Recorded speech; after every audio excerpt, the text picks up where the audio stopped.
আসসালামু আলাইকুম সুপ্রিয় শিক্ষার্থী বন্ধুরা, ব্যবকলন একাডেমিতে তোমাদের স্বাগতম।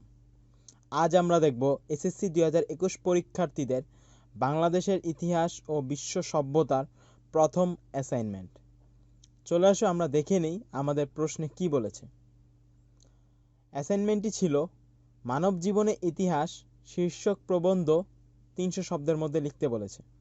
নির্দেশনা ছিল ইতিহাস ও ঐতিহ্যের ব্যাখ্যা, ইতিহাস রচনার উপকরণ, লিখিত ও অলিখিত, প্রকারভেদ ব্যাখ্যা, ইতিহাসের গুরুত্ব ব্যাখ্যা, মানব জীবনে ইতিহাস চর্চার প্রয়োজনীয়তা বিশ্লেষণ। চলে আসো আমরা দেখে নেই আমাদের উত্তরে কি বলেছে। ইতিহাস ও ঐতিহ্যের ধারণা। ইতিহাস শব্দটির উৎপত্তি ইতি শব্দ থেকে, যার অর্থ ঐতিহ্য। ঐতিহ্য হচ্ছে অতীতের অভ্যাস, শিক্ষা, ভাষা, শিল্প, সাহিত্য, সংস্কৃতি যা ভবিষ্যতের জন্য সংরক্ষিত থাকে। এই ঐতিহ্যকে এক প্রজন্ম থেকে আরেক প্রজন্মের কাছে পৌঁছে দেয় ইতিহাস। এইচ কার এর ভাষায় বলা যায়, ইতিহাস হলো বর্তমান ও অতীতের মধ্যে এক অন্তহীন সংলাপ। ইতিহাসের উপাদান। যেসব তথ্য প্রমাণের উপর ভিত্তি করে ঐতিহাসিক সত্যকে প্রতিষ্ঠিত করা সম্ভব তাকেই ইতিহাসের উপাদান বলা হয়। ইতিহাসের উপাদানকে দুই ভাগে ভাগ করা যায়, যথা 1. লিখিত উপাদান, 2. অলিখিত উপাদান। 1. লিখিত উপাদান।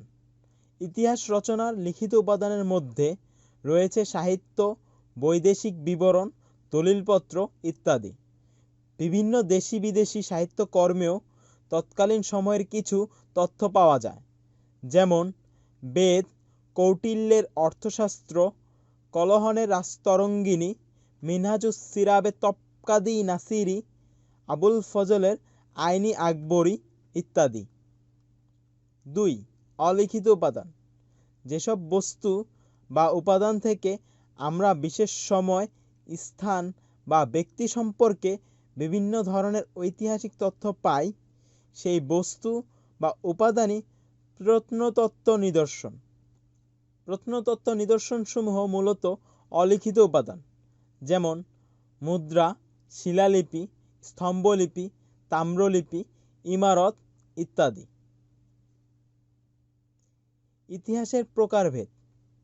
ইতিহাসের পঠন পাঠন, আলোচনা ও গবেষণা কর্মের সুবিধার্থে ইতিহাসকে প্রধানত দুই ভাগে ভাগ করা যায়, যথা 1.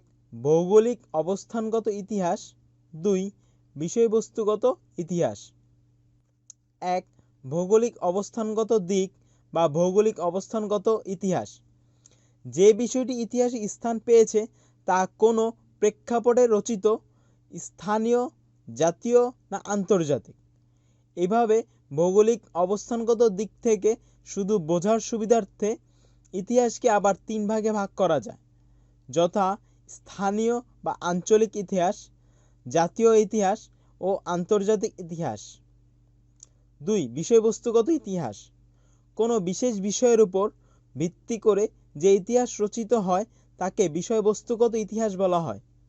ইতিহাসের বিষয়বস্তুর পরিসর ব্যাপক, তবু সাধারণভাবে একে 5 ভাগে ভাগ করা যায়, যথা রাজনৈতিক ইতিহাস, সামাজিক ইতিহাস, অর্থনৈতিক ইতিহাস, সাংস্কৃতিক ইতিহাস ও সাম্প্রতিক ইতিহাস। ইতিহাসের গুরুত্ব। মানব জীবনে ইতিহাসের গুরুত্ব অপরিসীম। ইতিহাস হলো অতীত সংক্রান্ত কর্মকাণ্ড। মানব জীবনের পূর্বের ঘটে যাওয়া ঘটনা ইতিহাসের মুখ্য বিষয়। ইতিহাস শিক্ষার মাধ্যমে আমরা বর্তমান ও ভবিষ্যৎকে সঠিকভাবে পরিচালনা করতে পারব। অতীতের কোনো রাজার সাম্রাজ্যের পতনের কারণ বর্তমানে আপনাকে কোনো বড় ধরনের ভুল থেকে রেহাই দেবে।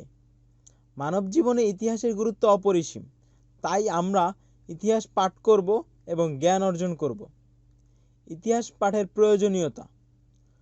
মানব সমাজ ও সভ্যতার বিবর্তনের সত্য নির্ভর বিবরণ হচ্ছে ইতিহাস। এই কারণে জ্ঞান চর্চার শাখা হিসেবে ইতিহাসের গুরুত্ব অসীম। ইতিহাস পাঠ মানুষকে অতীতের পরিপ্রেক্ষিতে বর্তমান অবস্থা বুঝতে, ভবিষ্যৎ অনুমান করতে সাহায্য করে। ইতিহাস পাঠের ফলে মানুষের পক্ষে নিজের ও নিজ দেশ সম্পর্কে মঙ্গল অমঙ্গলের পূর্বাভাস পাওয়া সম্ভব। সুতরাং দেশ ও জাতির স্বার্থে এবং ব্যক্তি প্রয়োজনে ইতিহাস পাঠ অত্যন্ত জরুরি। জ্ঞান ও আত্মমর্যাদা বৃদ্ধি করে। অতীতের সত্যনিষ্ঠ বর্ণনা মানুষের জ্ঞানের পরিধি বৃদ্ধি করতে সাহায্য করে। আর এ বিবরণ যদি হয় নিজ দেশ জাতির সফল সংগ্রাম ও গৌরবময় ঐতিহ্যের, তাহলে তা মানুষকে দেশপ্রেমে উদ্বুদ্ধ করে। একই সঙ্গে আত্মপ্রত্যয়ী আত্মবিশ্বাসী হতে সাহায্য করে। সেক্ষেত্রে জাতীয়তাবোধ, জাতীয় সংহতি সুদৃঢ়করণে ইতিহাস পাঠের বিকল্প নেই। সচেতনতা বৃদ্ধি করে। ইতিহাস জ্ঞান মানুষকে সচেতন করে তোলে। উত্থান পতন এবং সভ্যতার বিকাশ ও পতনের কারণগুলো জানতে পারলে মানুষ ভালো মন্দের পার্থক্যটা সহজেই বুঝতে পারে।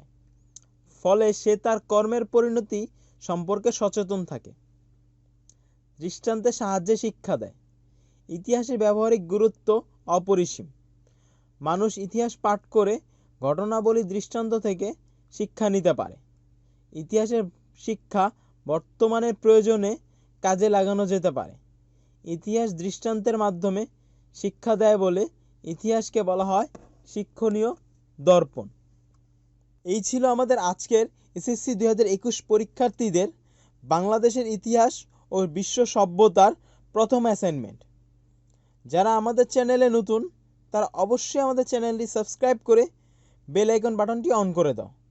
ধন্যবাদ সবাইকে।